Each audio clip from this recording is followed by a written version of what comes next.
ഞാനെപ്പോഴും എൻ്റെ മോളോട് പറയാറുണ്ട് പലപ്പോഴും, എടി നീയും ഞാനും തമ്മിൽ ഒരുപാട് വ്യത്യാസങ്ങളുണ്ട്. ആ വ്യത്യാസം എന്താണെന്ന് ചോദിച്ചു കഴിഞ്ഞാൽ, ഞാനൊരു സാധാരണക്കാരൻ്റെ മകളായിരുന്നു, നിന്റെ പപ്പ ധനികനാ. അപ്പോൾ ആ വ്യത്യാസം എന്നും ലൈഫിലുണ്ടാവും.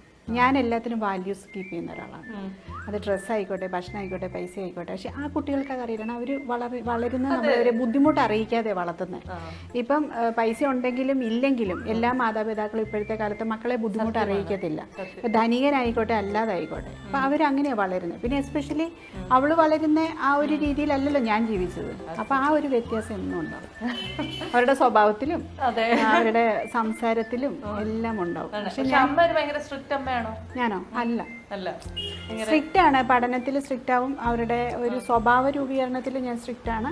അതൊഴിച്ചാൽ ബാക്കിയൊക്കെ എല്ലാം ഓക്കെ. കുറച്ചൊക്കെ നുണ പറയുകയും കളിപ്പിക്കുകയും ഒക്കെ പിള്ളേർ ചെയ്യും ഈ ഒരു പ്രായത്തിൽ. അപ്പൊ നമ്മളത് അങ്ങ് മനസ്സിലാക്കിയൊക്കെ അങ്ങ് അംഗീകരിച്ചു കൊടുത്താൽ മതി എന്ന് പറഞ്ഞാൽ ഭയങ്കര സീരിയസ് ഇതിലേക്കൊന്നും പോവാതെ ചെറിയ ചെറിയ കാര്യങ്ങളൊക്കെ ഓക്കെയാണ്. ഞാനങ്ങ് കണ്ണടച്ചു. എല്ലാവരും അങ്ങനെയൊക്കെ ആയിരുന്നല്ലോ.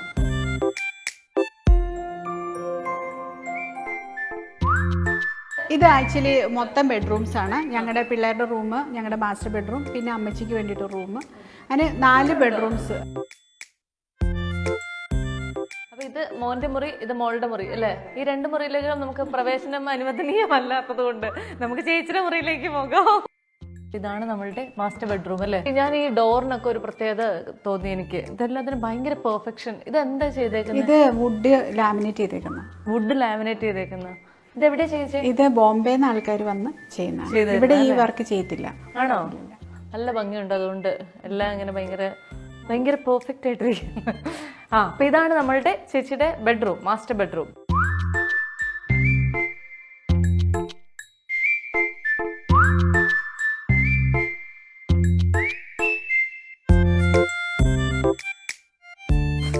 ഇത് എത്ര വർഷം മുന്നത്തെ ഫോട്ടോ ചേച്ചി? 16 വർഷം. ഇതിനകത്ത് എവിടെ ചേച്ചിയുടെ സാരി കളക്ഷൻ? സാരി അവരുടെ എണ്ണി കഴിഞ്ഞ ഒരു 50 എണ്ണം കഷ്ടിയില്ലേ കാണും. അത്രേ ഉള്ളൂ. അതെന്താ ചേച്ചി ഇടയ്ക്കിടയ്ക്ക് സാരികളൊക്കെ മൊത്തമായി മാറ്റി പുതിയ റൗണ്ട് കൊണ്ട് വയ്ക്കാൻ? കുറച്ചൊക്കെ ഇങ്ങനെ കൊടുക്കും. ഇങ്ങനെ ഇവിടെ ചിരിച്ചോണ്ടിരിക്കുന്ന ഒരാളുണ്ടല്ലോ. ഇതെന്റെ ബേബി ബുദ്ധ, സ്ലീപ്പിംഗ് ബുദ്ധ, ലാഫിംഗ് ബുദ്ധ, ബേബി ബുദ്ധ. അതെ. ഇത് ബോംബെന്ന്. ചേച്ചിക്ക് കാര്യം ബോംബെ മിസ് ചെയ്യുന്നില്ലെന്ന് പറഞ്ഞാലും ഈ വീട്ടിലെ പകുതിയിലധികം സാധനങ്ങളും ബോംബെ. അതെന്നാ ഇവിടെ നമുക്ക് കിട്ടാത്ത സാധനങ്ങളൊക്കെ ബോംബെയിൽ കുറെ കിട്ടും.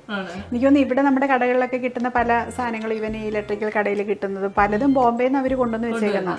അപ്പൊ നമ്മൾ അവിടെ ഉള്ളതുകൊണ്ട് നമ്മൾ ഓരോ പ്രാവശ്യം പോകുമ്പോ ഇങ്ങനെ ഓരോ സാധനങ്ങൾ കളക്ട് ചെയ്തുകൊണ്ട് വരുന്നു. അങ്ങനെ ഇതിന് കാണുന്ന പോലെ നല്ല വെയിറ്റ് ഉണ്ട് കേട്ടോ.